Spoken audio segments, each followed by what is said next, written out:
¿Qué tal, amigos? Pues hoy vamos a ver, seguimos en el libro 3, Comportamiento Cristiano, y ahora estamos en el capítulo 4 que se llama Moral y Psicoanálisis.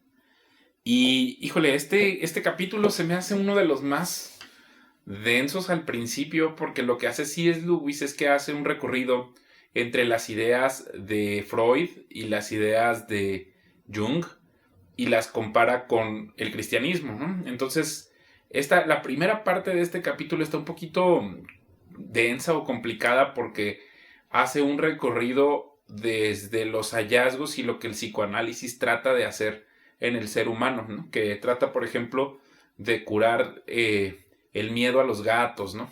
O trata de curar, y entonces él hace una distinción entre dos cosas. Una es lo que es la materia prima, y la otra es qué haces con esa materia prima. Entonces, por ejemplo, dice, tú tienes los sentimientos comunes o los sentimientos que están desnaturalizados, ¿no? Entonces, por ejemplo, un sentimiento común sería tenerle miedo a las arañas, pero un desnaturalizado sería que ese miedo se convirtiera en el miedo a los gatos. Es lo que les estaba diciendo, que no estuviera fundamentado ese miedo, ¿no? Entonces, lo que trata de hacer el psicoanálisis es curar esa materia prima o mejorar la materia prima. Pero dice él que una vez que se te resuelve este problema de la materia prima, sigues teniendo el problema moral, que tiene que ver con hacer lo correcto bajo la norma esta de la regla de oro, ¿no? De tratar a los demás como quisieras que te trataran.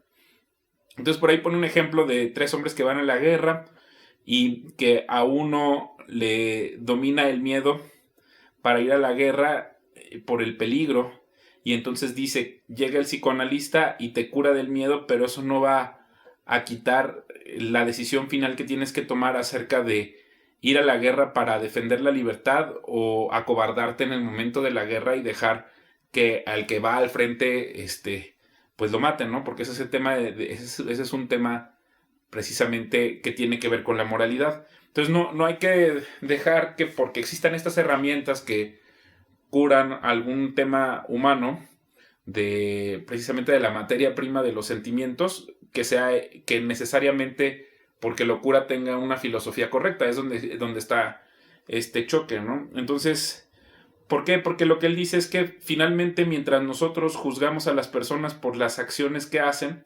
Dios lo que mira es qué hacemos con la materia prima que se nos da, y por eso se nos invita a no juzgar a los demás.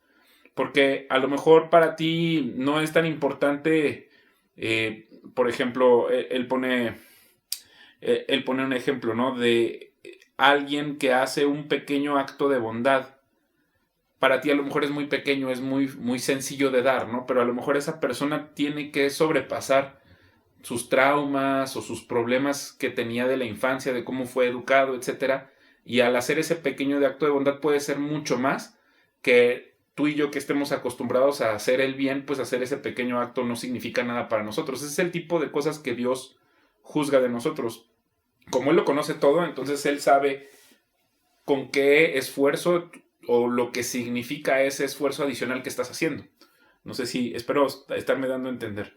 Entonces, justo lo que tiene muy interesante este capítulo es que él habla de el corazón o del alma, y cómo es que no es que Dios nos va a dar un premio por portarnos bien y cumplir con ciertas reglas, sino que a cada decisión que tú estás tomando, tu alma se va modificando o tu corazón se va modificando. De manera que si tú estás acostumbrado a hacer muchas cosas malvadas durante todo el resto de tu vida, pues puede ser que tu alma se esté deteriorando. Imagínate que eres una persona que todo el tiempo esté celosa, o todo el tiempo trate mal a los demás, o seas demasiado arrogante o egoísta.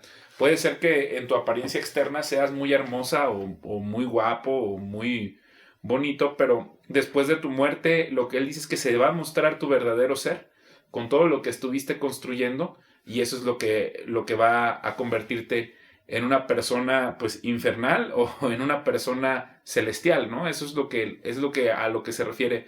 Y entonces dice, a mí me causa mucho problema los escritores cristianos cómo son muy indulgentes con las peores atrocidades mientras te arrepientas, y con estas cosas que son pequeñas o insignificantes son muy duros, ¿no? Y entonces la explicación puede ser esta, que él lo llama así como una marca de una acción que te va formando el corazón. Y entonces que vamos a tener sorpresas, porque probablemente lo que Dios quiere es que enderecemos esta desviación, pero si no la enderezamos, a lo mejor tú piensas que estás muy bien, y cuando llegues a su presencia después de la muerte, cuando ya no esté este cuerpo, a lo mejor tu digestión te hace tener una figura muy bonita, pero por dentro eres una persona horrible, ¿no? Entonces, por eso se me hace tan interesante este capítulo, porque nos va mostrando que y al final él termina con una, pues no sé si es una alegoría, pero va diciendo, el tema central de esta enseñanza es que una persona que está mal, pero moderadamente mal, se va a dar cuenta no de lo bueno que es, sino de que efectivamente tiene cosas malas. Y mientras más mala persona te haces, menos te das cuenta que estás mal. Entonces, eso también es súper interesante, porque todas las personas pues tenemos nuestros defectos. Mientras mejor estés, más vas a poder distinguir el bien y el mal, pero mientras peor estés, ya la distinción ya no va a existir, y entonces estás condenado a irte, ¿no? A convertirte en este tipo de criatura que solamente va a estar sufriendo y va a traer mucho sufrimiento a los demás. Por eso dice, por ejemplo, el ebrio no se va a dar cuenta que tiene problemas de alcoholismo hasta que está sobrio. Mientras está borracho le parece que todo está bien, ¿no?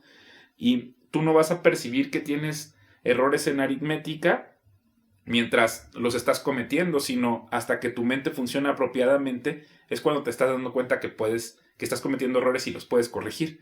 Entonces, de esta misma manera, pues mientras no mejores tu concepto moral, no te vas a dar cuenta que estás mal, ¿no? Entonces, pues ya era lo que quería compartirles, lo hace muchísimo mejor C.S. Lewis, y pues ya aquí en la descripción dejo el acceso para que puedan escuchar este capítulo. Muchas gracias y espero que estén muy bien.